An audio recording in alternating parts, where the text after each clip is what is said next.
Hi everybody, welcome to the latest episode of the Fantasy Animation Podcast. I'm Alex Sargent, and I'm sadly without Chris this week because this episode is on the road. About a month ago, I was invited to take part in a roundtable discussion on Lord of the Rings of Power as part of the Popular Culture Association's annual conference. Now, those who don't know, the Popular Culture Association is a academic organisation. It features loads and loads of different speakers writing on, thinking about, and working with all aspects of popular culture, and we have an annual conference every year, this time in New Orleans back in April of this year, and I was lucky to participate. So you're about to hear a kind of hour and 20-minute discussion on the Lord of the Rings of Power. So fans of that episode, do listen up. We cover all aspects of the show, from ideas of world building to issues of gender, sexuality, race, politics of fandom, who the show's aimed at, the kind of commercial and kind of strategic issues at play in the show. And it's a real kind of freewheeling, fun discussion, both featuring some panelists at the front as well as kind of the rest of the audience. The whole point of these kind of roundtable discussions is to get the whole scholarly community taking part in the discussion and sharing their expertise. So you're going to hear lots and lots of different speakers. The audio is a little bit muffled on occasion because it's a large room and I didn't have our full recording kit with me because I was on the road. So some of it's a little bit muffled, but I've done my best with the levels to kind of let you hear how it sounded in the room, whilst also kind of making sure everyone could be heard where possible. So do bear with it a little bit. It's not up to our usual standards, but I think it'll capture a nice sense of the kind of energy and the fun of taking part in the event. I should thank Robin Reed, the Area Studies Tolkien Chair, who were invited and made this event possible. I should also thank my fellow participants on the panel, Alicia Cox-Lenz and Tim Lenz, for their contributions. You'll hear from them in a second and they'll introduce themselves. I should say, if you are interested in the PCA, the Popular Culture Association, you can find more at pcaaca.org. So that's pcaaca.org. Have a look at what they're doing, maybe come to the conference next year, but there's all other kinds of events and ways of getting involved if you want to. And it's a really kind of open organisation. Those of you who might be doing PhDs or master students or just those working in fan communities, you're going to hear my fellow panelists are working in societies that are very much fan adjacent. So it's not a kind of closed shop. It's very, very open door. Do come along, do participate in any way you can, maybe get involved with the journal, maybe get involved with any kind of aspect of it, because it's a really welcoming organisation that would benefit, I'm sure, from your voice. So that's pcaaca.org. Otherwise, enjoy the show. Go ahead. Here we go ahead. Right, we just start complaining. It's a round table, so this is more informal.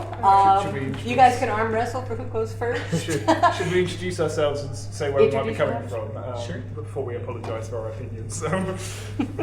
I will not apologize for that. If you do already know me, I am Alicia Fox-Lenz. I've been doing PCA for a good long while now. I am also affiliated with the McKay Society. I'm their social media steward, and I co-host a podcast called Queer Lodgings. If you are interested in that podcast, I have cards because I'm old school if you want to know how to get in touch with us. I'm Alexander Sargent. I'm a lecturer back in the UK at the University of Westminster, specialising in theories and histories of popular culture. I'm speaking today largely not as a Tolkien scholar, but as a scholar of contemporary fantasy media. I had a book published relatively recently called Encountering the Impossible, which explores modes of spectorial address in relationship to Hollywood fantasy franchises, of which The Lord of the Rings was a case study. And yeah, I've got things to say today about Rings of Power, its relationship to contemporary strategies of world building, its function as a prequel or lack of function as a prequel, but we'll thrash that out together. But yeah, I'm largely speaking from that perspective rather than as a kind of Tolkien adapting scholar.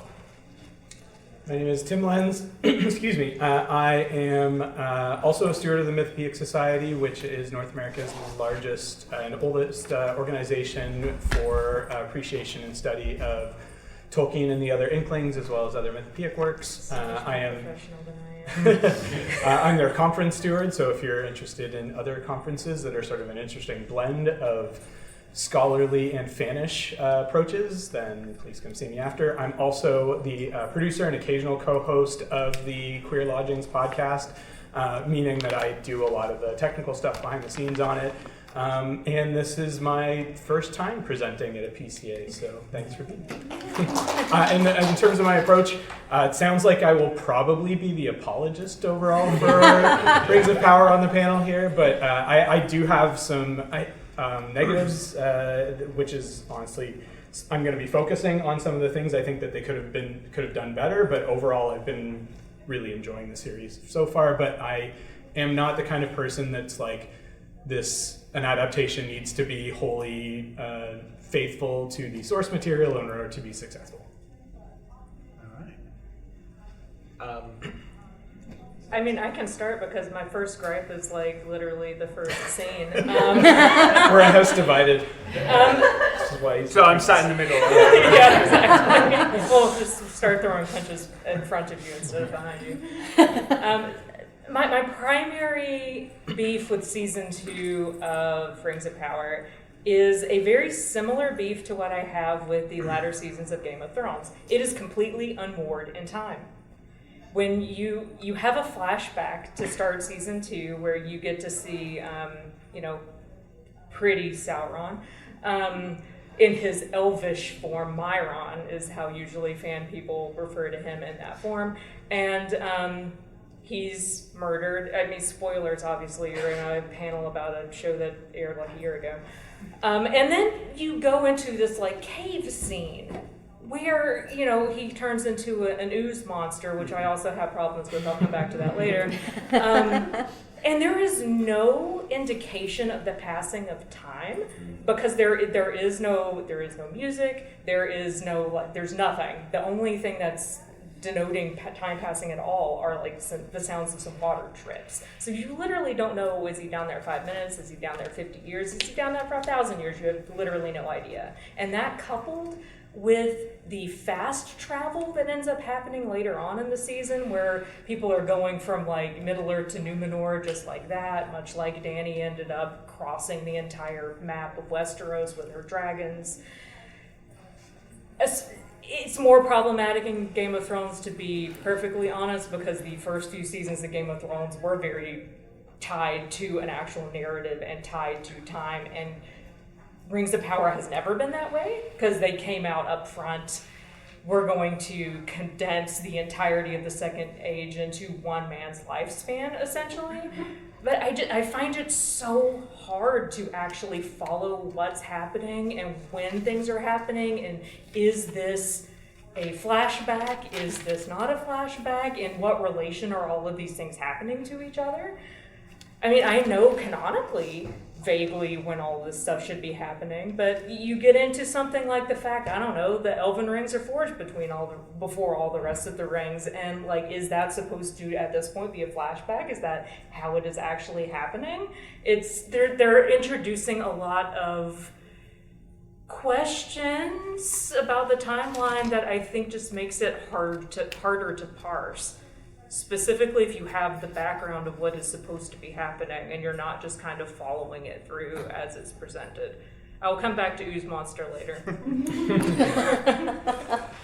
So I think your points, Alicia, actually link to some of my. I don't know if I have I don't think the series is amazing, but I think my academic critique is less to do with kind of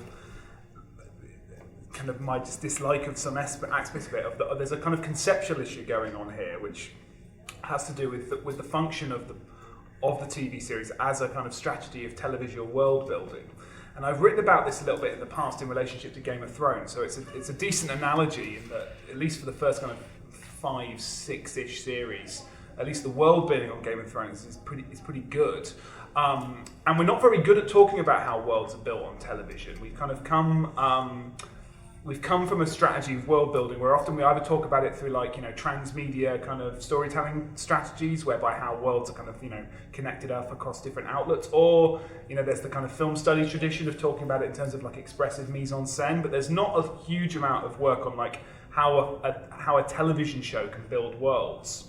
And to kind of summarize an article into a sentence, it's I've basically said before that TV is very good at duration, so it can kind of build its topographic and typographic relationships largely through kind of durative processes. So in Game of Thrones, it does matter that it takes 3 episodes to get from one part to the other. When they stop doing that, the space is weird, the whole thing is strange. And then the other thing television is good at is repeating itself. That's right, one thing television is good at is repeating itself. What you did there, right? Thanks, very good, thanks. What I did was repeat myself. No.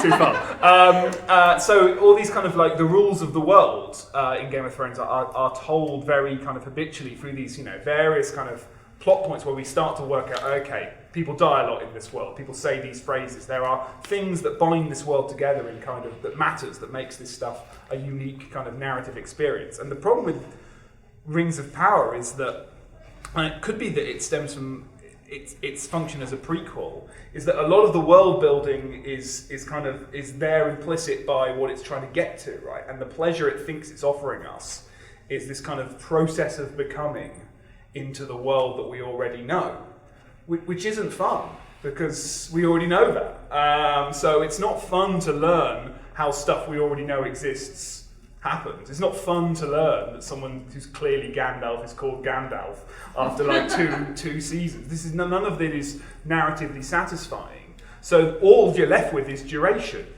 And all you're left with is this sense of moving between spaces, but none of it matters because there's no kind of syntactical or typographic relationships that bind all this stuff together, because all of that is already pre-assumed. So what it assumes is interesting about the show is fundamentally misconceived, because it isn't interesting to learn the rules of a world that we already know, or at least see characters learn the rules of a world that we already know are there in place. It's like the equivalent of watching someone not know their way to work. We already know it. It's frustrating rather than pleasurable. So I think that's kind of my opening gambit with it. So I'm going to start out by talking about sort of queerness and queer representation on this show. I'm going to start with negative and transition to positive. First off, there's a fair amount of queer avoidance that happens, especially in season 2. I'm going to start out especially with the aggressive straight-washing, no homoing of both the Celebrimbor and Sauron relationship and also the Nori and Poppy relationships. So for those that aren't aware, silver gifting is a very popular, if problematic, ship pairing in fan fiction. There's over 900 Sauron and Celebrimbor entries on Archive of Our Own. I want to credit a lot of my thoughts here to being influenced by Mercury Natus, who was supposed to join this panel today, but unfortunately he was not able to make it over. Mercury did some really good Twitter threads on season 2 in particular, like watch-alongs. So their Twitter is Mercury Reads, if you'd like to go and find those. Tolkien explicitly describes one of Sauron's main modes of manipulation as seduction, as multiple scholars have explored especially over the last couple of years. Mercury Natus has done presentations on Sauron as the femme fatale archetype. Alicia's done some work on that as well. And the introduction of Myrddania, the elf character, as a love interest of Sauron is very much like no, he's not gay. Look at him, his vagina for him to be associated with. To covet. Yes. Charlie Vickers and Charles Edwards, full credit to them. They do seem to do what they can to sort of build some subtext. And they do seem to be conscious of the potential for a romantic relationship between their characters, but they're not really given much to work with in the script. They're really given crumbs to work with. And those who are looking for queer representation, I think, are pretty sick of just being grateful for scraps. As Mercury noted, a lot of the physical contact between the two characters is limited to arm's length, sort of leave space for Jesus contact. Anybody that went to a Christian high school and had dances will know that phrase. Whereas Annatar and Myrddania have become have much more tender moments between them, holding hands. Annatar comforting Myrddania as Celebrimbor becomes more obsessed with his work. In the moments where Sauron is physically torturing Celebrimbor towards the end of the season, and Sauron's sadism and cruelty are on full display. When Celebrimbor is stuck full of arrows, Sauron then attempts to sort of gaslight Celebrimbor, making him think that he has only himself to blame for his current circumstances. That scene is really the only time when there's any sort of intimate touch between them. Sauron sort of tries to caress Celebrimbor's face, and he recoils from it. I'm really just not pleased with how hard they veered away from that. I'm not asking that they had to have a sex scene or anything like that, but I am. To each their own. And then Nori and Poppy, the two main Harfoot characters in season 2, they've shared so many intimate moments and emotional scenes throughout both of the seasons. They became another popular queer ship pairing. And there's definitely parallels there to the Frodo and Sam relationship, though without the class disparity between them.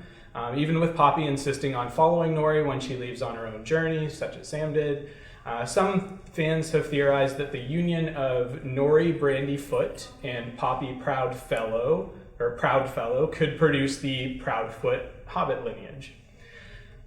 Instead, the audience is subjected to instant forced, quote-unquote, chemistry between Poppy and the nobody Stewart character, Merrimack, and they start making romantic googly eyes at each other within minutes of meeting each other, and then they kiss in the very next episode. You want to talk about, forced and,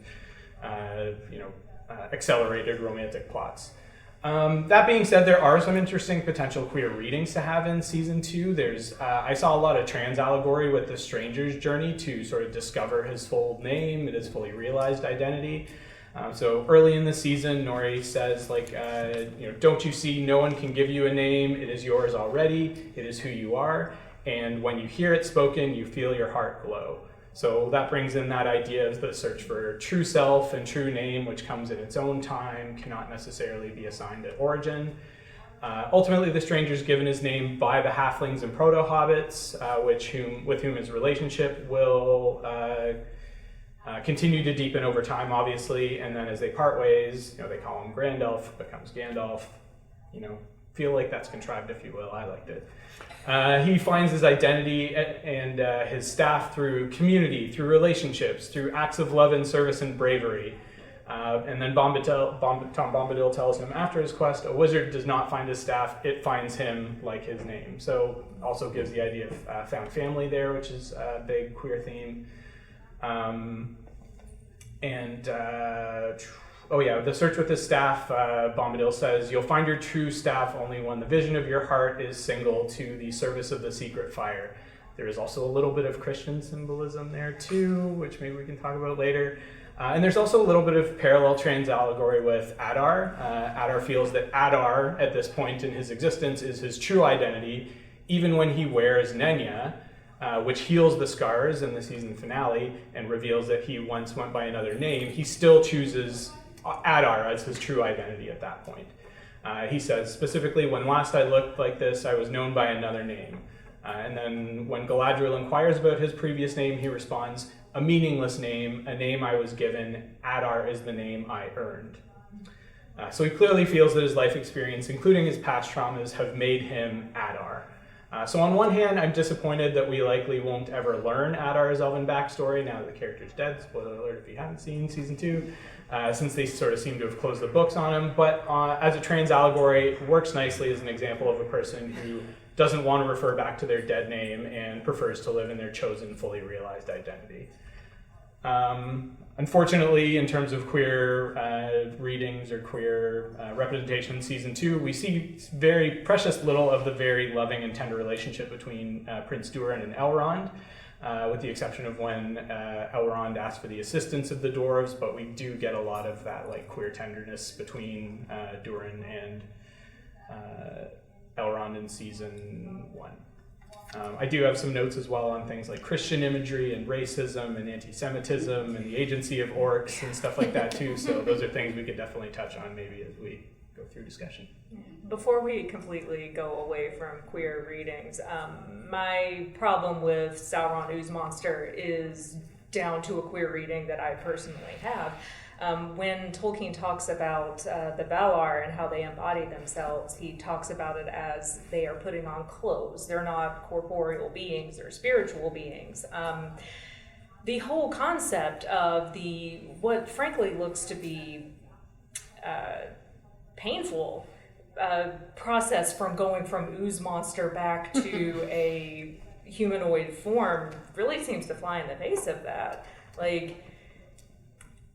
And that is really the basis through which I do not like it, because we're also, even taking into account we're not at the point where Sauron can't take on a fair form anymore, why at this point would that fair form be such a painful thing for him to have to do? And he has to kill somebody to be able to embody, and it seems really against Tolkien. Mm-hmm. So that part of it makes me angry, and it just makes me angry that it feels like trans erasure, to be perfectly honest. Yeah.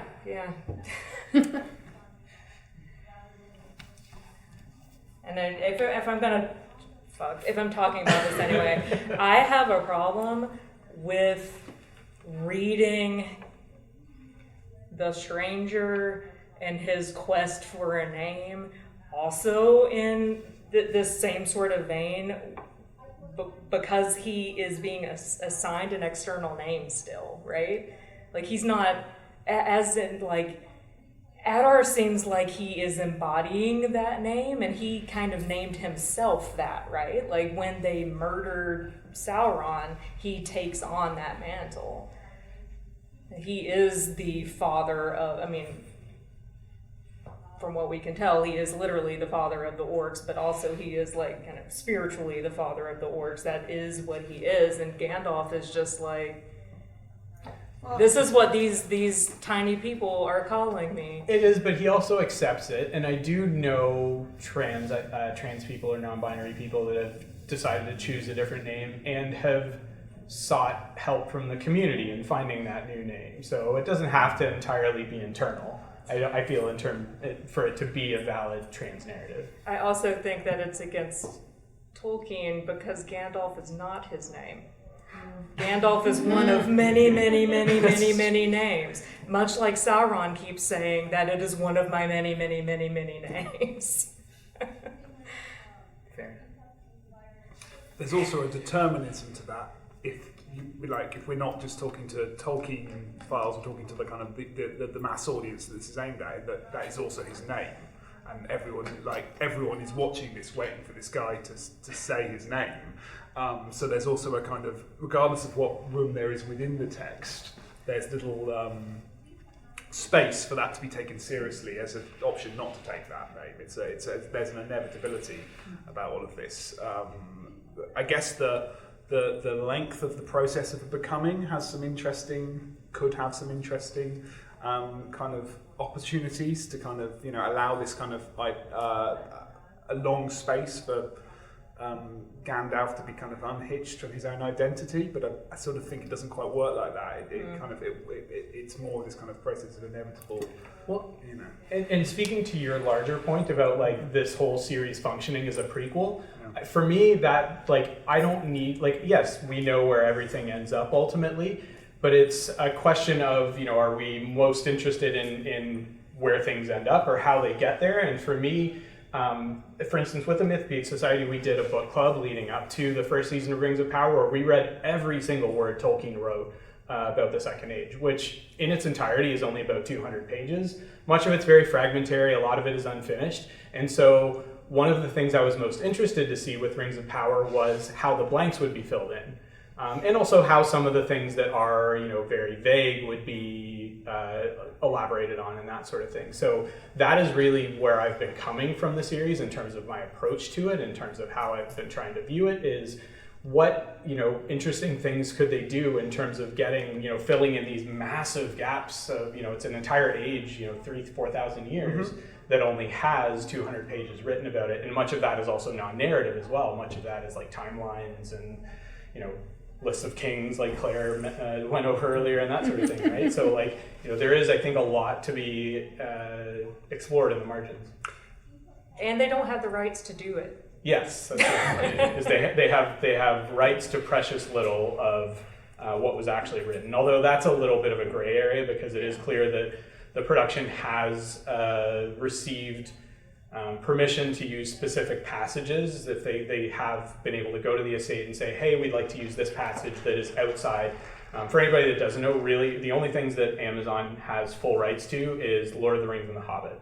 And so there is mentions of Second Age events that happen in those books, especially in the appendices of Lord of the Rings.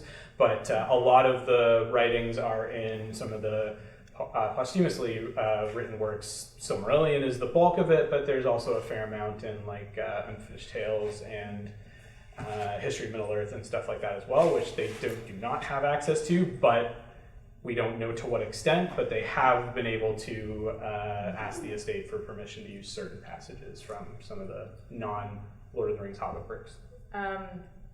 Strike this from the recording. They don't even have the full permission to use everything that is in The Hobbit and The Lord of the Rings. They have permission to use the appendices, the Tale of Years, some of the narrative stuff from the First and Second Age, they do not have permission to use. I can see some hands going up. Yeah. Sorry, not doing my job here. But You want to open to questions now? Well, my only kind of my just to clarify, my point is not that we know where this is going, therefore it's not interesting. My point is that to make it interesting, one has to use this process of how we get there to enhance and enrich our understanding of this narrative world. And I guess what I'm trying to say is this would be what I'm trying to argue is that is how we would make this interesting, is that we would enhance and appreciate either the typographic or the topographic nature of this world through the process of the narrative. And there's a little bit of topographic embellishment. We get to see areas of Middle-earth we don't see otherwise. There's a certain satisfaction for that on a kind of visual and kind of thematic level, but the consistent thing that is kind of said by kind of mass fans of the Tolkien franchise, and I'm actually really speaking about kind of, not really Tolkien literate, but fans of the kind of lore largely through entering through Jackson's movies, is this appreciation of the world and wanting to go back into the world.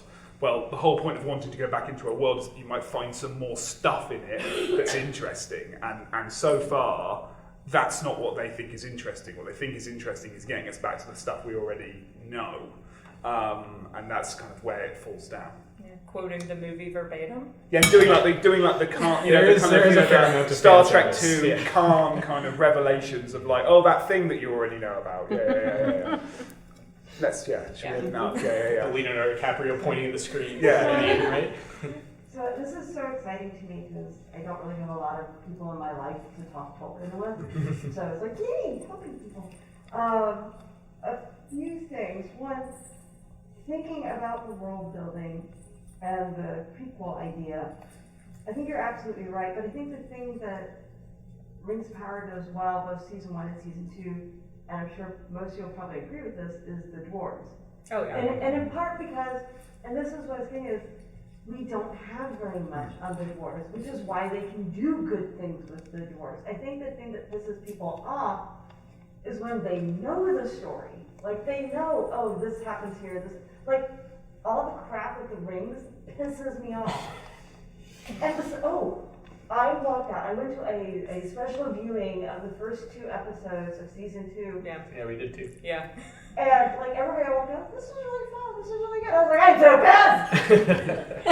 I walked out of that screening and someone from Amazon was there getting stuff, and she was like, did you love it? And I was like, I'm not the person to ask about this, I know too much. I said the same thing! And then she was like, well, what were your first impressions? And I was like, okay, tell the showrunners that I can tell that they love orcs and they love dwarves, but they fucking hate elves. Every single elf in this show is dumb. Like, it is character assassination basically across the board. I love Elrond. I didn't think I was going to love Elrond because I hate his hair, but I love him as a character. But like every other elf is just like, it's very First Age. It's just elves fucking up. Yeah. Hey, that's canon. That First Age. Yeah, it's fair. But it's like you get in there and I walked out and the ooze monster, I was like, look at my husband who doesn't, he's like, I don't really understand any of this. And I was like, he's Maya. He's Maya. I mean, he's fallen Maya, but he's Maya. You should be oozing. Like, that's not what, no.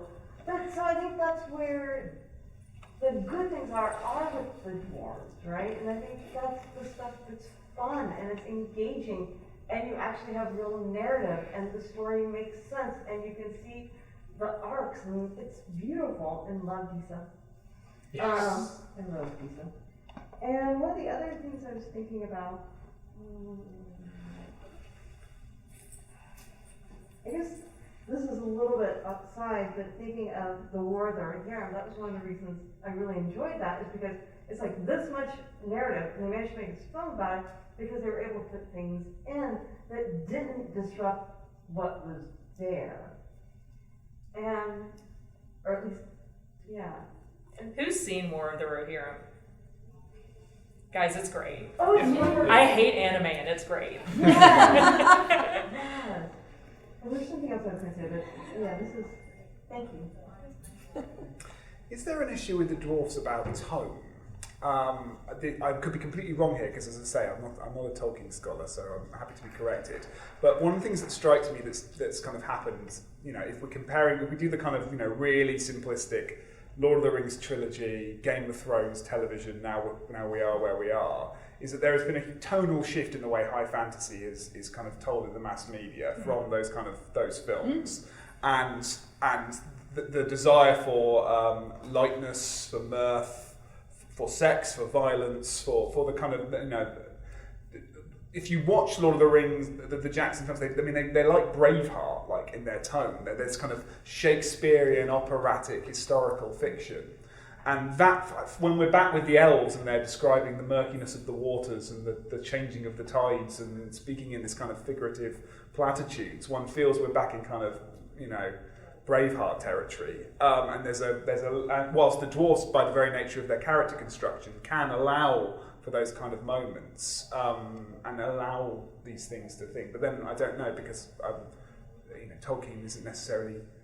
Well, no, there's lots of mirth in Tolkien, but there's also a lot of kind of seriousness and weightiness. Yeah, you were tiptoeing around some really problematic things surrounding like Tolkien and his depiction of dwarves and how they kind of shifted throughout the course of his writing, right? Because essentially, the Peter Jackson depiction of dwarves is more in line with, in The Lord of the Rings, is more in line with Tolkien's depiction of dwarves in The Hobbit and vice versa. Right. They become they start as kind of like racial caricatures and like kind of comic characters in The Hobbit, and they become he ennobles them, I believe is how he refers to it in The Lord of the Rings. And Jackson does kind of the opposite of that. Gimli is a character for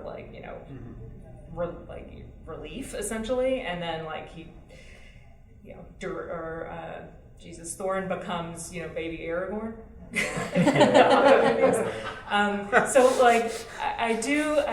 He's brooding, he's reluctant. I enjoy that they give dwarves in the Rings of Power some humanity that they kind of lack in both of those depictions, right? Because they are their own people. You get to see their actual culture, not in decline, they're not wandering, they're at home. That part of it I really love, because it's subverting that racist stereotype that Tolkien wrote into his work. That's great. There are some problems with the dwarves. There shouldn't be two Durins at the same time. Yeah. But I love what they've done with it otherwise so much that bothers me less. The fact that Elrond is friends with Baby Durin bothers me less than it might otherwise. It's one of the things that I really hated about the Hobbit movies was that they forced that relationship between an elf and a dwarf, and I was like, absolutely not. That's Gimli's job. But I hate it less here because I like what they're doing otherwise. Does everybody know why there should not be two Durins? Does everybody understand? So the Durins are all supposed to be incarnations of each other, so technically one should not exist at the same time as another one. They're multiple generations usually between Durans, right? Yeah, because the Duran is embodied with the full knowledge of every other Duran, starting back to the beginning of their people. It's very Dune, Reverend Mother kind of idea. Yeah. I just have to toss in that one of the few things I like about the series, which bored me stiff otherwise in the first season, I never watched the second, was Disa.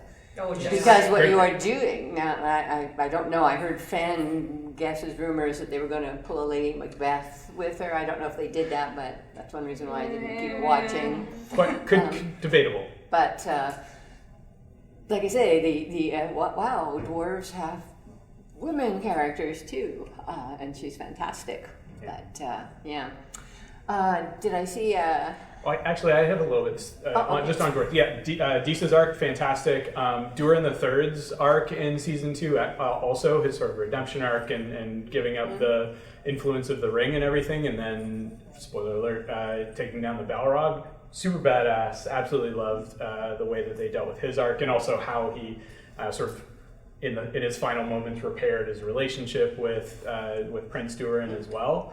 All that I think. I'm on board. I think pretty much everything that they're doing with the dwarves is great. The one exception I will note is the anti-Semitic joke that Celebrimbor makes about Narvi when Narvi goes to visit the forges in Rhegion, where he makes reference to like Narvi, you need to watch your jewels around him or something along those lines, kind of thing. Like Celebrimbor would never. Yeah. If I'm not shipping him with Anatar, I'm shipping him with Narvi. Yeah, that was a big. Celebrimbor and Narvi's a huge. Yeah. Yeah, exactly. So that was a really big, I think, writing misstep there, and I cannot imagine how that got past the writers' room. That's been one of the complaints that I've been seeing from people is that they spend so much time on the material stuff, but they, fuck around with how much time they're willing to put on writing. Yeah. Did you have a question, and then Claire? What about your thoughts on the orcs becoming like sympathetic? Thank you for bringing that up. Amazing. Yes. Also, absolutely love how they've been handling that. It brings in so much complexity. Even going back to the first season and the orcs not all being Jacksonized, dark-skinned orcs, sort of decouples that racial element from the dwarves to a large extent. I see Claire looking, and I think she has thoughts on it too. Yes, I've been really happy, and the whatever you want to call it, humanization, sympathization of orcs in terms of having families. So that Glug character in particular is everything they did with him was really good. I was sad that they killed him off, but I understand why. I think maybe they could have done more with it ultimately, but I think it was done really well. And if you like what they have been doing with him, Robert Talley has a book that's about to come out that's all about Tolkien's orcs, and we'll definitely touch on the Rings of Power treatment of them. So I can't remember the name off the top of my head, but it's like in press right now. So definitely look for that when it comes out. Disenchantment? Something. Sure, I can find it if you give me 2 seconds. It made the right people angry too. Yes. and Rob actually has a chapter in my Racisms in Tolkien anthology that is Adar.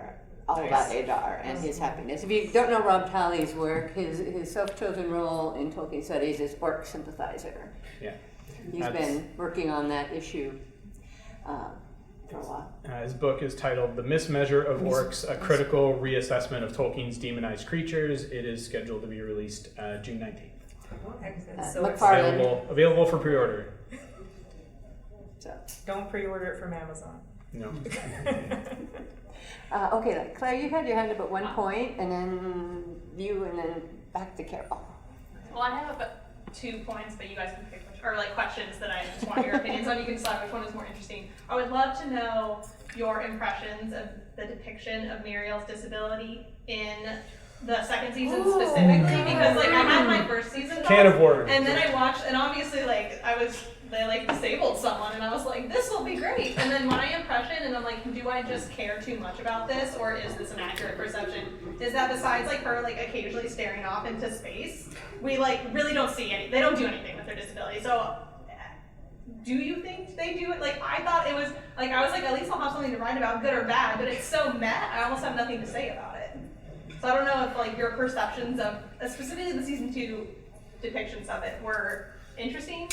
Did things explored it? Someone else go first. I think for an episode or two, it borders on interesting. So much potential. Yeah. So much unrealized because I think it helps to, I mean, you know, stick to the brand first. It helps with the world building in the sense that it clarifies and sharpens a rule that then the franchise has an opportunity to critique, which is this idea that, particularly in the world of men, but actually in all of this world, strength is power, and without physical strength, her authority, the way that sort of seepens over the first couple of episodes, I think there is something interesting in that. It's kind of, I'm kind of interested more broadly in the way certain, you know, given that there's this kind of foreknowledge of kind of the wider world of Middle Earth and its history, it plays very much the franchise with this idea of kind of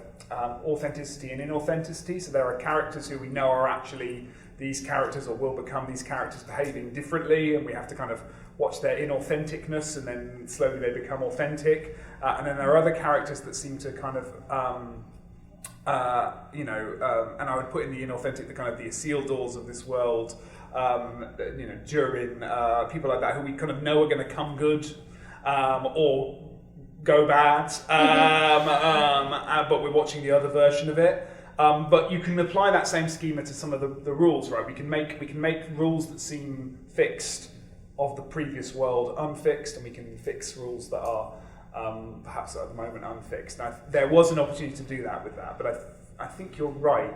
After about episode 4, very occasionally he just seems to look over there for a little bit, and that's the nature of the interest, and it becomes a far more or far less interesting kind of romantic angle. Is the my take on it. I was happy this happened, because when they announced the casting of Muriel and the casting of Farazan, I was immediately real upset about what that could potentially mean. If you do not know, there is a forced marriage there. And I was like, oh no, please don't. And then she became blinded, and I was like, okay, well, maybe he usurps the throne in a different way, and this gives him an avenue to do this, which is, I mean, still problematic, but like, less SAE. But yeah, I don't feel like they're really delivering on either front there. I don't feel like they're making it compelling. I don't feel like they've really done anything with it. And they're also like not, as of right now, it doesn't seem like that's the way they're going with the Farazan and Muriel storyline, which I remain incredibly anxious about. That actually leads me into like my other topic, because I, like you, was like, oh, this is how they get around the forced marriage. Yeah. I was like, and because they can ask questions about disability and power and leadership and bring gender into that if they want. But then in season 2, there are also these scenes that the writing is so bad, but I think we're supposed to kind of like hint at some like uncomfy sexual scenarios. So then I was like, oh, so you're not letting go of the sexual assault storyline, which kind of leads me into some of the points that you already brought up with some of the other characters.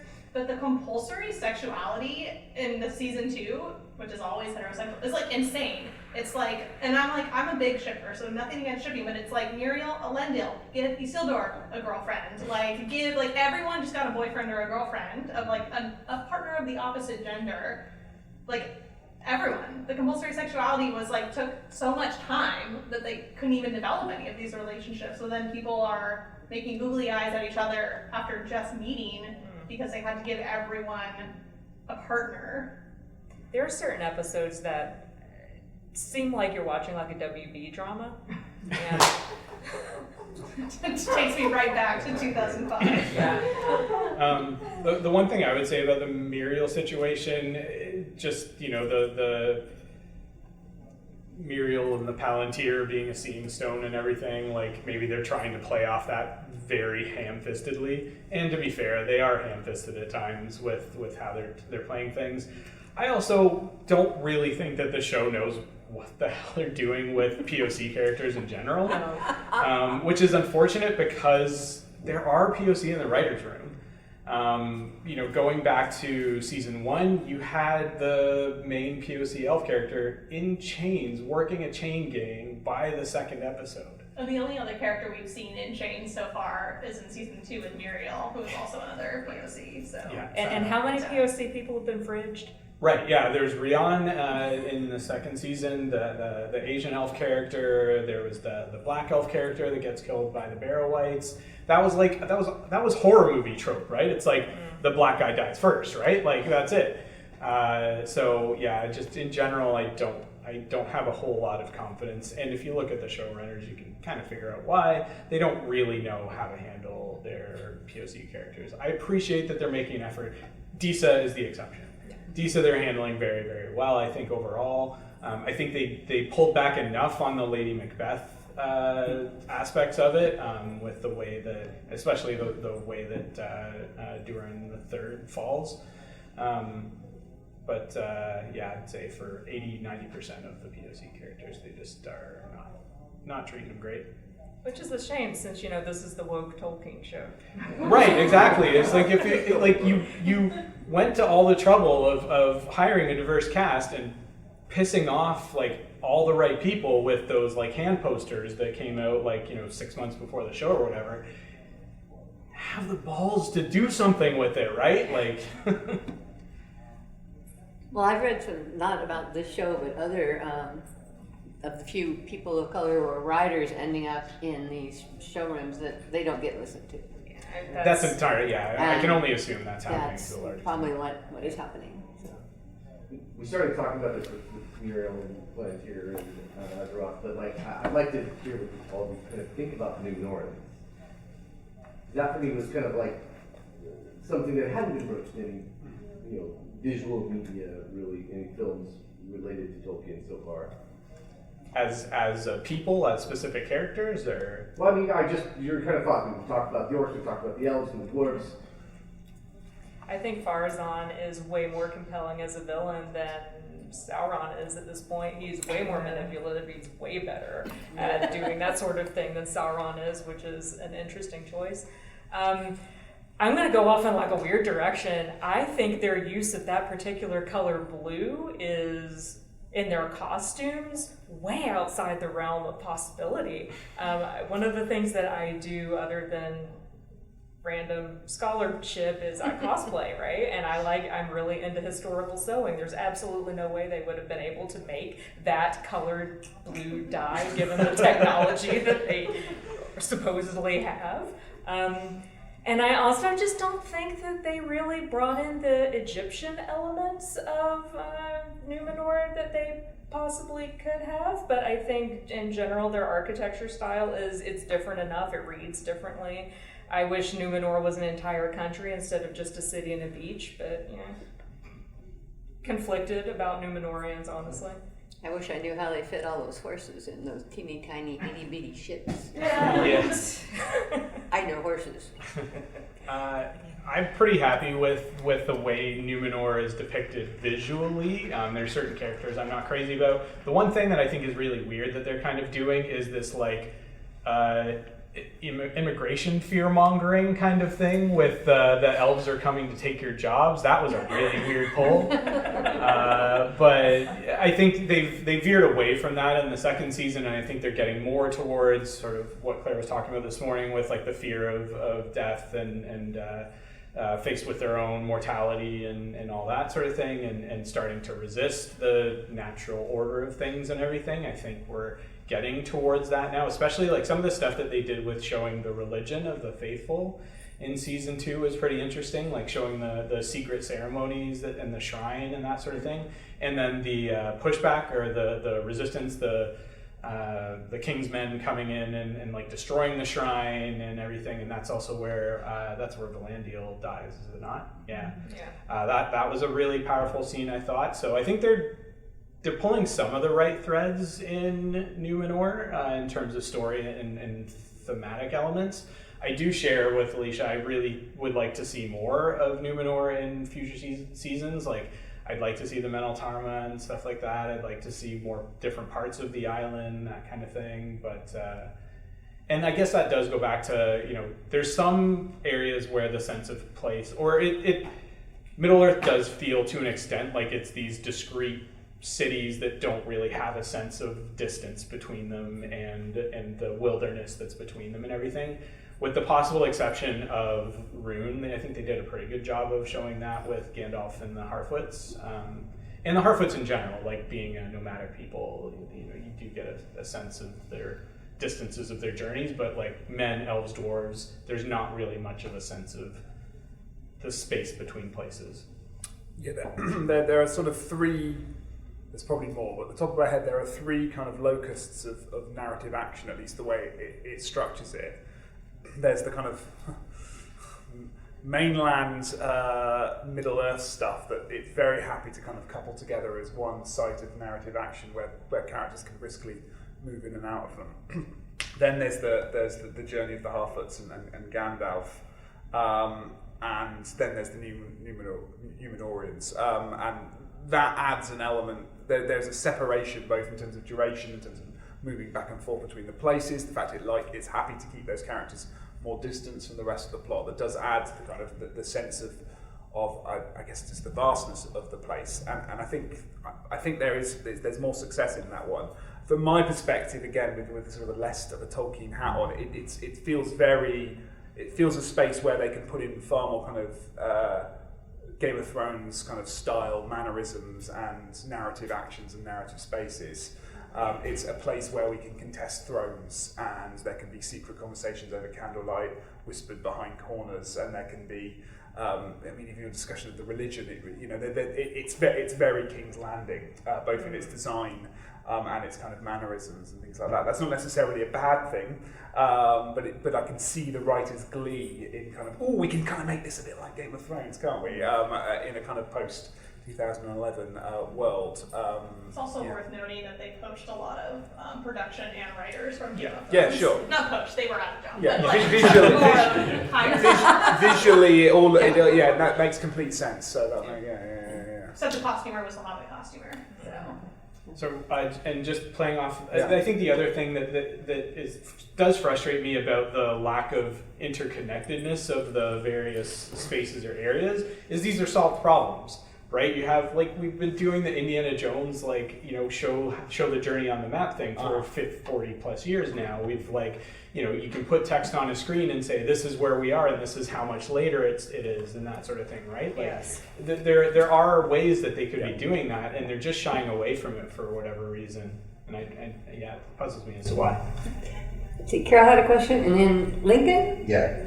So I remembered what I'd forgotten earlier. But it actually ties in all this, which is coming back to the world building thing and the cinematography. Thinking about this, some of the cinematography is really great. It's really beautiful, really luscious.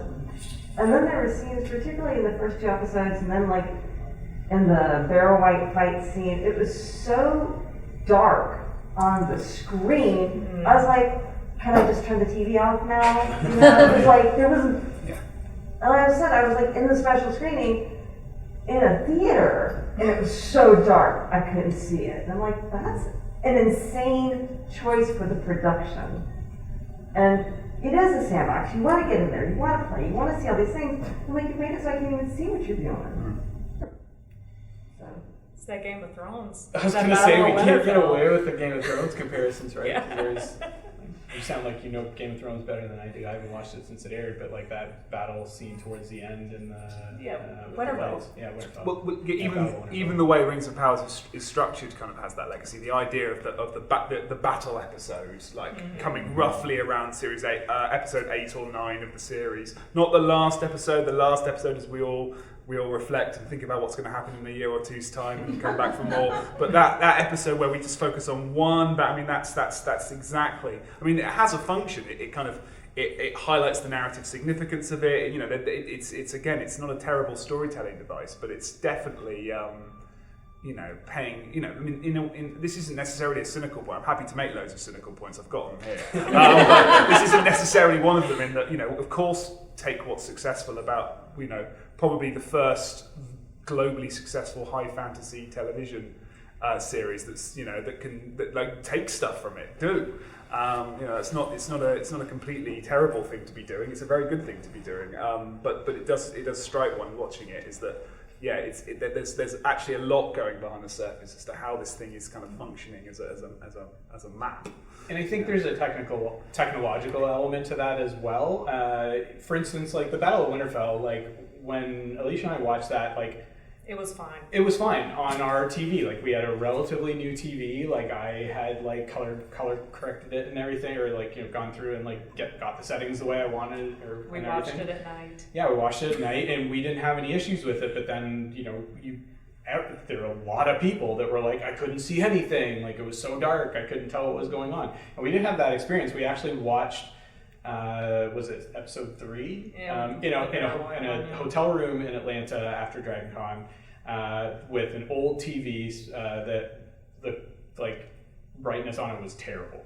And I remember specifically this scene with Arondir and the Ents was so dark we could not really see what was going on. Beautiful scene, in terms of that is one place I will say they knocked the writing out of the park and got that Tolkien vibe perfect. Yeah. But the color, the darkness there was bad. But then I went home and watched it again, and it's fine. So I think there is definitely a technological component to that too. Well, yeah, these moments that stand out are actually not, the vast majority of the screen time, right? And that's the point, right? Is that actually people talk about these shows being really, really cinematic. They're not. They're very, very televisual with kind of, a garnish of cinematic. There's the cinematic episode that we all talk about, but because we're all watching it on our phones or at 9 a.m. the next morning or whatever it is on television or whatever we call television these days, sometimes the conditions are not good, and they kind of, and the budget isn't quite as high minute per minute as it would be for film or all this kind of stuff. So yeah, these practical stuff is really important. That's why they haven't got time to move the Starbucks coffee cup. That's television. And while we're talking about cinematography, I do want to take the opportunity to just shout out that in-camera effect that they did, where you go from what Celebrimbor is seeing in terms of the illusion that Anatar's casting over him to what's actually happening in Eregion at the time. That was all, for anybody that hasn't seen it, there's a little featurette that they put out on it, all done in camera. So as they rotate the camera, they go from daytime, beautiful day in Eregion, everybody's happy, to chaos, the city's on fire, what's actually happening outside of the illusion. That I thought was one of the best shots of season 2. Mm-hmm. I have a question for you. The structure of the show, where it's every other episode is, it's hobbits or dwarves essentially, right? Is that a remnant of Game of Thrones as well? That's latter Game of Thrones, sort of when there's sort of just before they decide we really need to bring everyone back together here because this is getting a bit out of hand. The kind of series 4-5 it's very much so, is that you'll have two kinds of episodes with two different character clusters with very, very brief sprinklings of the other storyline, really as a kind of just reminder of what's happening. And that's where traveling can be really, really useful in these episodes. So shots of Tyrion on a boat for 4 minutes, not even that, a few seconds of screen time will function for an entire episode, because it will tell the story of the unseen journey whilst also reminding them that this all exists, whilst also allowing space to get on with the other stuff of the story time that has more kind of similar either narrative similarities or thematics. So that's more a latter season thing. Basically, like the books, the Game of Thrones thing kind of truncates, doesn't it? It's series 1, there's only a couple of different narrative clusters, and it slowly diversifies till about series 4, and then it comes back. And kind of, and this is less. This kind of starts more fragmented, doesn't it? Yeah, and it really focuses down because we end with everyone together. Yeah. Yes, it's just a little bit more kind of, I don't know, forensic. Not forensic, forensic in its kind of doing of that structure.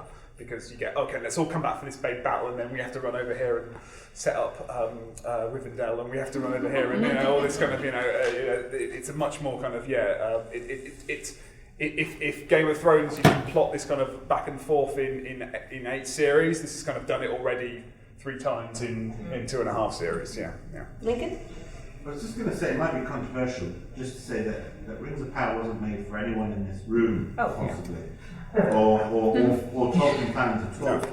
It was made for the generation of content, and what you've been saying now, just about Game of Thrones and copying bits that work well in Game of Thrones and trying to sort of transfer into the Rings of Power sort of world, just so people can go away and then talk about it the day after. And then, people then will think, oh, that sounds good, I'll go away and watch it and get into it that way. It seems to me that that's what Amazon bought Rings of Power for, or Lord of the Rings, or whatever they own or don't own. And it's certainly the way they went about marketing it, I think, in the first season. They didn't. Yeah, they did not market. Marketing was a travesty. I think there was a failed attempt getting a load of content creators out to Spain.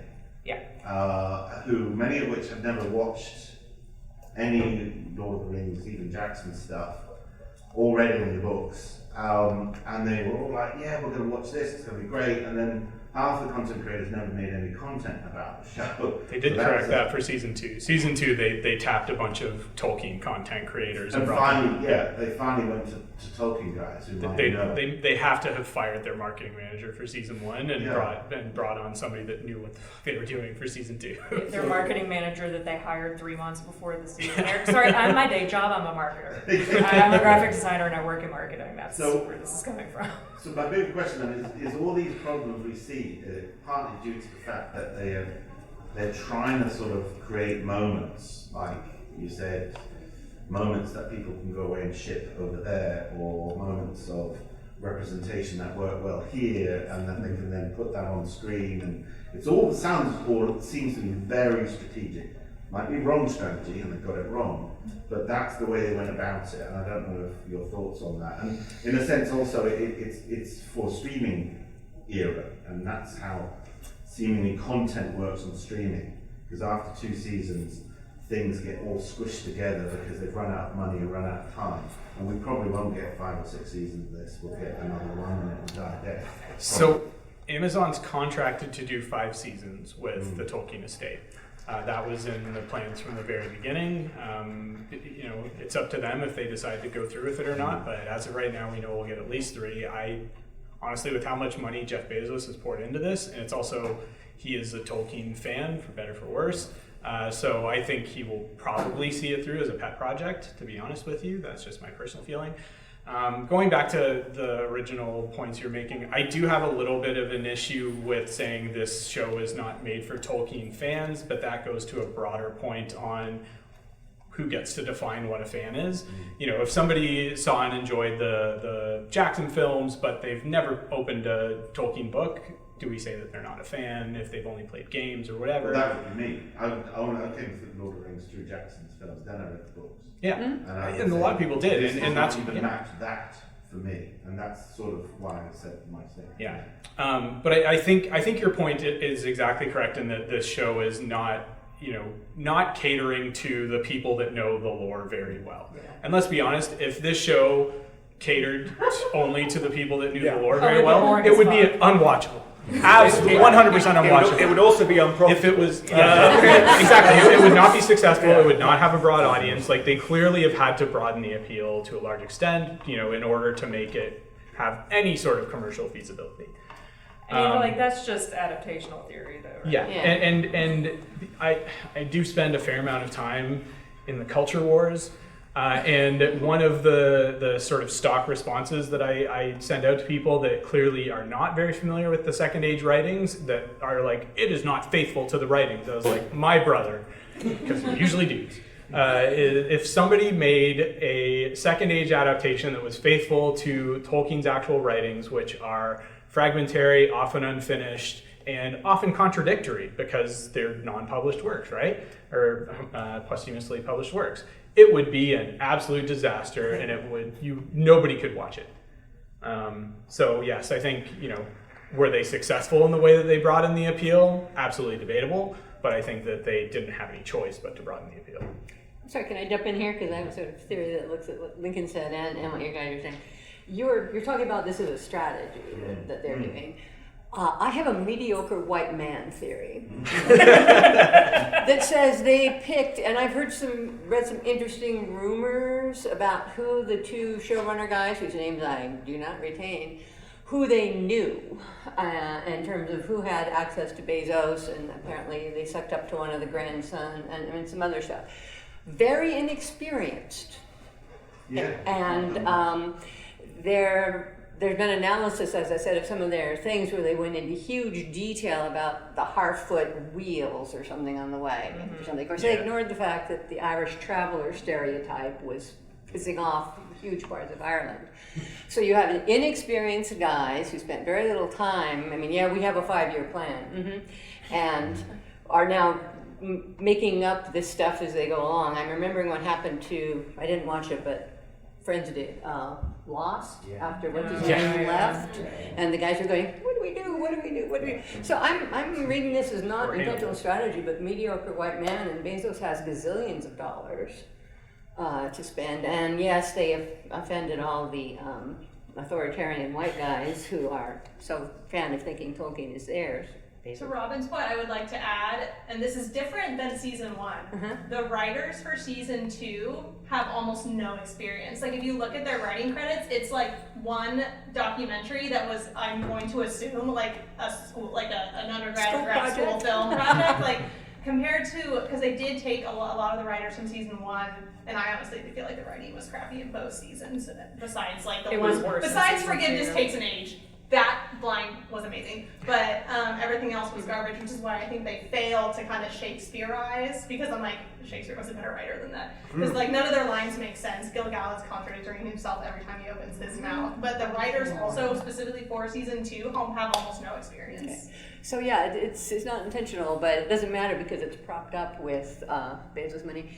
And I would say the thing that pisses me off the most about it is that, damn it, the violent attacks on the Vanity Fair project and the Super Bowl ad, because I've done some work on analyzing the culture war myself for my sins, and against the actors of color and all this other stuff, actually made me feel brief sympathy for a moment with Amazon, which is, you know, Amazon. And this was even before current Amazon. How dare you make me defend him? And what was interesting is a lot of the attacks, those of us who were on the Tolkien and Diversity Seminar, these guys were blaming the Tolkien Society for making Tolkien woke. They somehow thought that the Tolkien Society had control over this, because in the call for papers they said, yes, with the Rings of Power coming up, there may be some issues of diversity to explore. So, I mean, and Corey Olsen apparently has been accused of being a shill for Amazon and all that. We'll talk about him Corey this Olsen afternoon. is such an interesting case study. Yeah. So yeah, like I He say, just pisses everybody off. I'm all for the mediocre white men approach to this. Sorry, and I will shut up now. And you have a question. Yeah, let me just observe.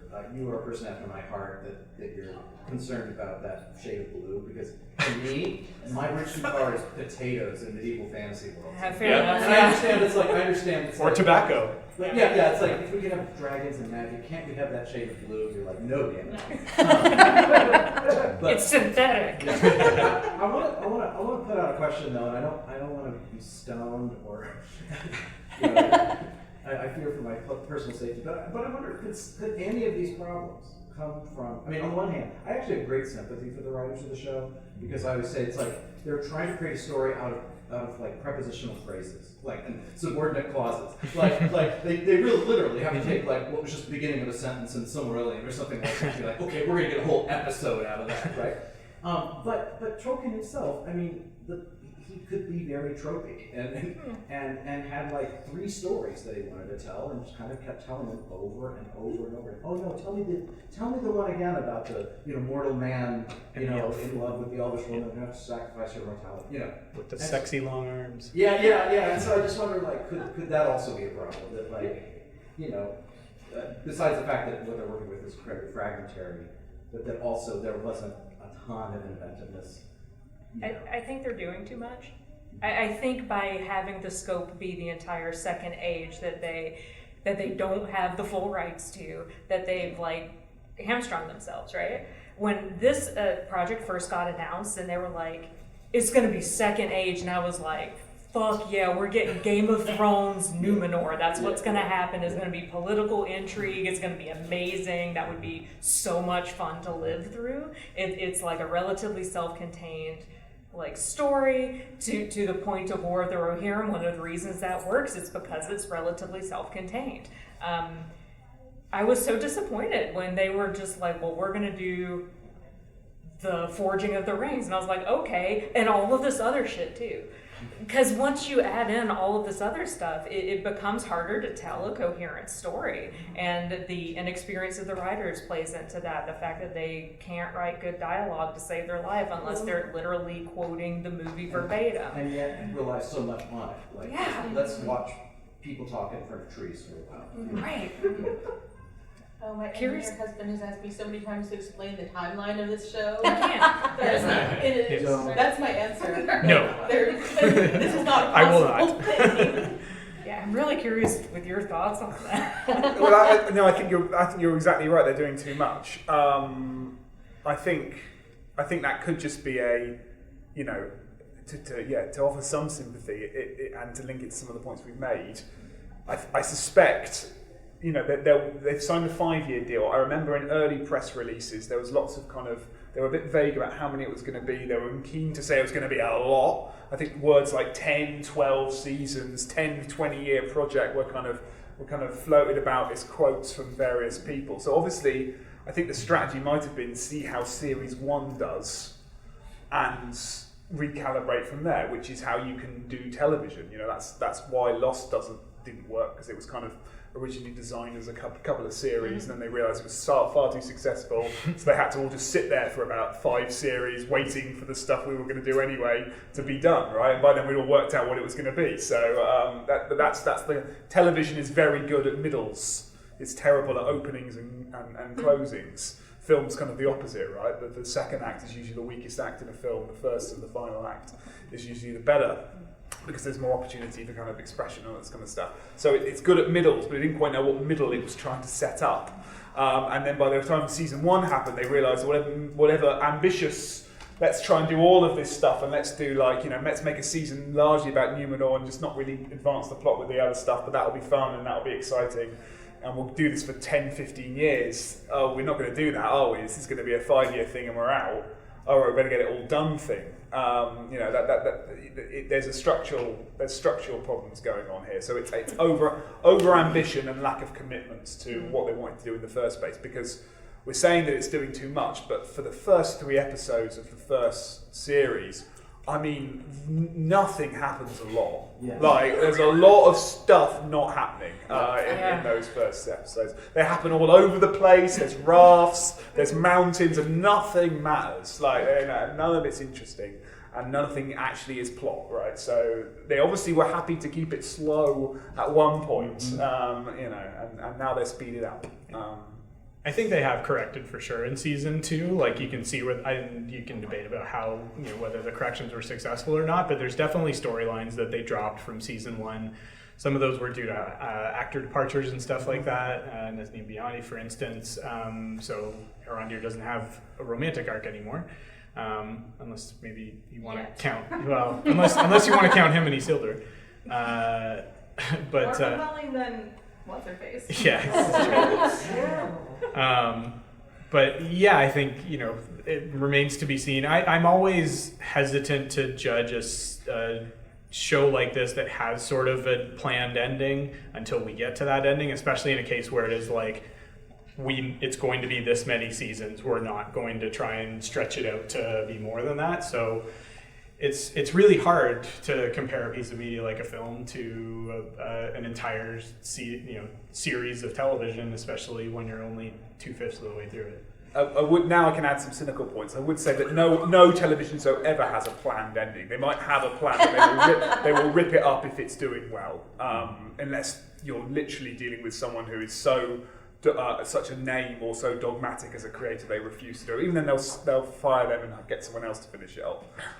And also, very rarely does shows end the way a show ends redeem what happens beforehand. Rarely do you get to the end of the television and go, oh, now it's all good. Like, there is also the phenomenon that there's a lot of shows that have ended up being very acclaimed that often maybe had acclaim in their first season, but people said it really found its footing in season 2 or season 3, no, that is something like that. So again, it's very difficult to make a judgment on the series as a whole, and when we've got 60% of it left. You're much nicer than I am. And he said, I knew I was going to be the apologist up here.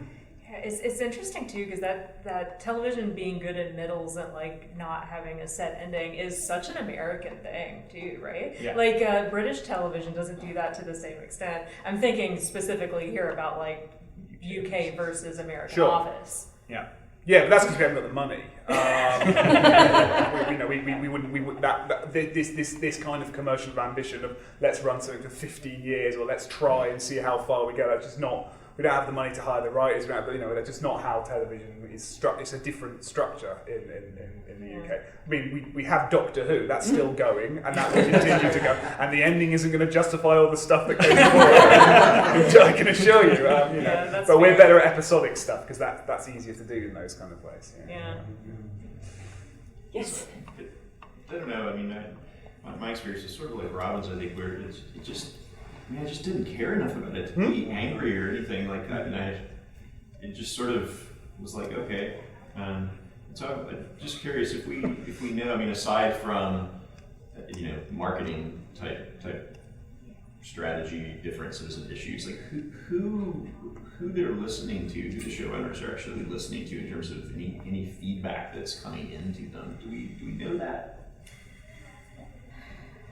Based on what I know, they are definitely using these test screenings as a way to garner feedback, because they definitely interview you on your way out, and they have very specific questions that they ask when you. Who's the audience that ends up at these? Whoever hears about them, right? So like it's people who are plugged into social media and see that they're happening, or like people who know people essentially, or are part of Tolkien online communities and spaces and stuff like that, where these tend to get shared first, that sort of thing. I've heard these things are trying to like hype you up to get you to like it though. Like, do they want your honest response, or do they want a bunch of text? I mean, they were shocked by my response, but because I do think they go in just assuming that you're gonna like it because you showed up to this weird Tolkien thing. I thought they did it for marketing purposes. Never heard of hate watching. Like to hype up the show beforehand.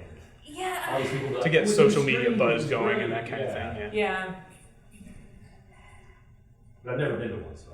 But the thing is, like, by the time that's done, by the time those screenings are happening, they can't change anything in that season, right? Like, at best, they can take that feedback into the next season. And is it really worth taking people's feedback on, like, a 1 or 2 episode premiere when they haven't seen the entire season? So I think that's part of why we're seeing these longer and longer lead times between these seasons of these high budget shows, is they are really waiting until the series is finished before they even really start mapping out. They have a plan for season 3 through 5, but how fleshed out that plan, probably gets fleshed out after the season is aired and once they see what the reception is, once the dust is settled, right? Yeah. And in terms of marketing strategy, like a pre-screener is a really bad marketing strategy, because like that's going to air a couple of days before the season airs, because we watched that and it was literally like 2 days later that the season started airing. That's not enough time to actually build buzz. But like I also think that like streaming services in particular have a hard time with successful marketing, because streaming as a service is so different from like traditional television. Like you for the most part, this one isn't doing it because they're still dropping weekly episodes, but for the most part, you just get like a big dump, and the entirety of your marketing is after you dump the entire season and everyone's binge watching it, right? And the discussion that happens surrounding that. Even that's changing a lot now. I would say the larger budget series have almost all shifted to a weekly model, right? Yeah. A weekly release model, because that's how you keep subscribers for longer, rather than having, you know, someone say, well, I'm just going to get a membership for that 1 month, or I'll do a trial or something like that, so I can watch that season, and then fuck it, I'm out. Right? Like, so they're trying to keep people for at least a couple, 2 or 3 months while the season finishes airing. Especially for these larger budget things. It would be like smaller, like reality series or comedy series or those sorts of things where the production value is much lower and the cost to produce is much lower, where they're like, yeah, we're just going to drop the season in one shot. Yeah, it's interesting too, because like, for that model to work and for that to keep people subscribed, it has to be compelling enough that you have to want to watch it as it airs. It has to be appointment viewing, yeah. The only reason that I watched Game of Thrones, or I watched Game of Thrones when it aired, was because I had a lot of people who talked about it at my work. Rings of Power, the only reason I watch it while it airs is because I basically have to. Yeah. and you when you're making a show too, you make it differently if it's going to be dumped all in one shot, or if it's going to be done, released on a weekly basis, right? Because you have, teasers or cliffhangers or those sorts of things from 1 week to the next, like, what's going to happen kind of thing, and that's what gets the water cooler talk going. Whereas if it's all going to get dumped at once, then you don't have to do that, like, sort of hackneyed stuff that gets people talking when it comes back from 1 week to the next. You can just go in and be like, oh, I binged this on the weekend, and I have so many things I want to talk about, right? Yeah.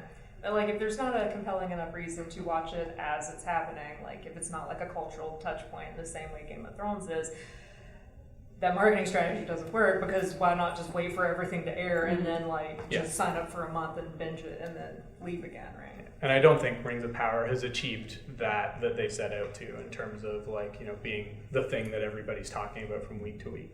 That actually leads into my question. I mean, like you, I thought, I have to watch it because I am Tolkien Studies area. And people are going to ask me after the first season, I said, well, fuck that, I don't have to watch it. Life is too short. Yep.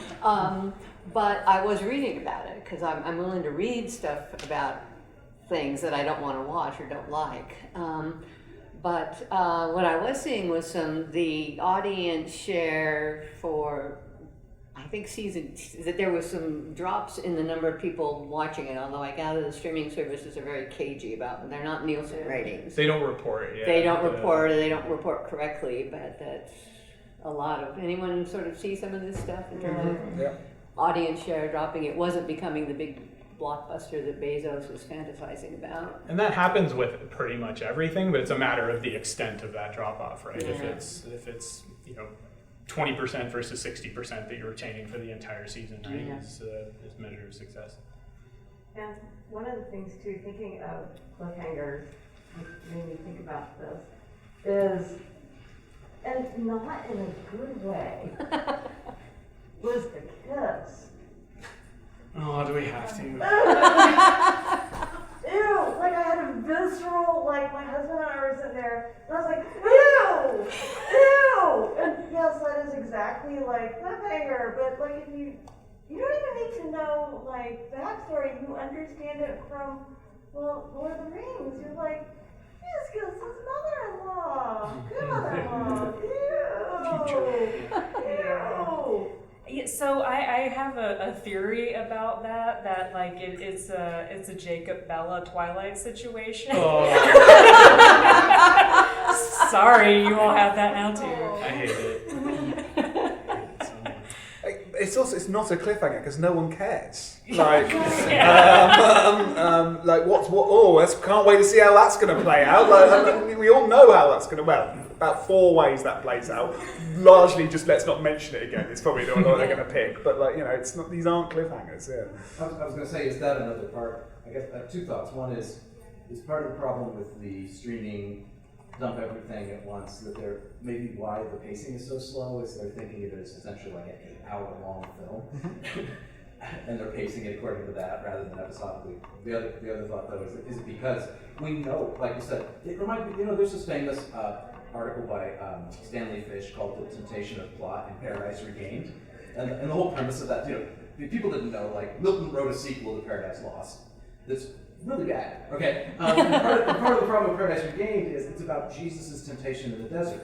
You know how the story ends. You know, it's not like, oh my God, is Christ going to succumb to temptation? No. You know? And so I wonder if it's similar, like, we know what's going to happen in the third age. We know where everything's going. And so there is no suspense ultimately, like in the grand arc of the story, right?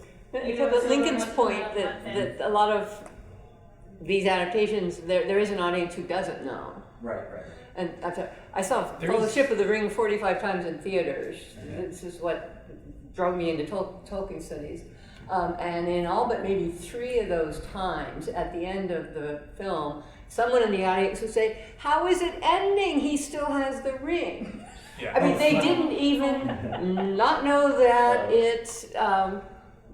but they hadn't even noticed in the stories that it's a trilogy. And I think going back to Lincoln's point, there is also, in terms of this not being made for anybody in this room, there is a generational aspect to this as well, right? Like, this is not, the target demographic here is not like people in their like 40s and up kind of thing, right? That know Lord of the Rings, that fell in love with the Jackson movies. The target audience is Gen Z. Gen Z, maybe even Gen Alpha too. Gen Z, like younger millennials, that kind of thing, right? Like, they're trying to get those people invested into Tolkien. And one thing I always hold on to with these sorts of things is, regardless of how successful it is, or how successful we think it is, it inevitably will bring a lot of people into Tolkien, into the books, into the fandom, into the previous adaptations and everything. And I still consider that a net positive. Have you read Don Felligan's essay on that?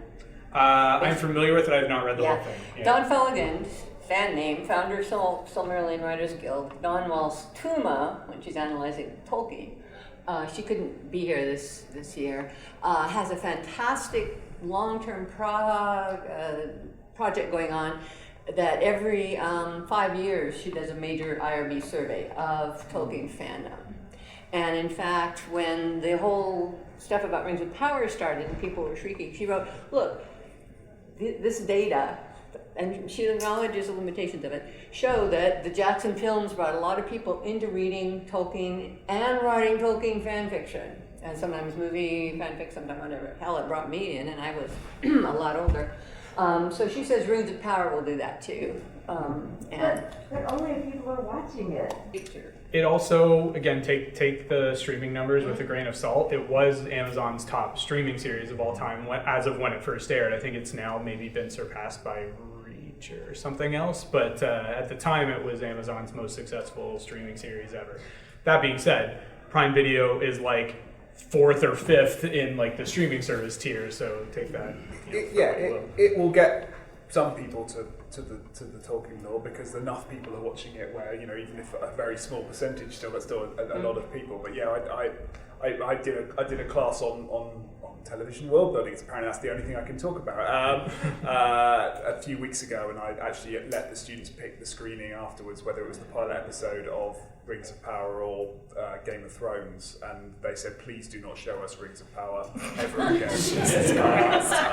Well, most of them hadn't heard of it. Those that had weren't interested in. The 3 people that had seen it said, please don't make me watch that again. So we watched Game of Thrones. Well, of course, Don's point in this essay is not so much about how many people it will bring or not successful, but there is, since Jackson's, maybe to the earlier films, which I don't know if any of you are old enough to have seen and hated, but that there is a strong strain in the sort of founding older generation of Tolkien scholars whose approach to Peter Jackson's films was, this will ruin Tolkien for the entire age, and nobody will ever read Tolkien again, they will only watch adaptations. So, and Don's sort of thing was in response to that, which is some of the people who watch adaptations do come into the book. Not all. Some of the people I knew in my live journal fandom tried the book after seeing the film and hated it. It's like, this is a fucking travelogue. There's still people to this day. Yeah, so, it's more like, I don't think either Jackson's films or Rings of Power has the power to destroy Tolkien's legendarium. Yeah, I do want to throw out, I think Rings of Power is going to be the Star Wars prequels. And that it's going to bring in new people. It definitely is going to. Yeah, like the Star Wars prequels happened because they were trying to capitalize on the nostalgia of parents bringing their children in, which I think is what they might be trying to do now, just based on the timing of when Rings of Power comes out versus, the Lord of the Rings movies. It works a lot better with movies than it does with television shows. Yeah, no, it does. Because you can bring come see this in 2 hours. That's an afternoon. You can't go. Let's commit to 8 hours of television. 8 years of viewing in your front right? room where you can go over. You can leave. Unless you chain them to the sofa. You can watch TikTok dances as this thing plays in the background. Exactly. I just need to say we are at the end of our session time. The next Tolkien session will be at 3 o'clock. Hobbits and their creator. And we do have a Rings of Power paper session tomorrow. So if you want to continue this, we're having one. Thank you.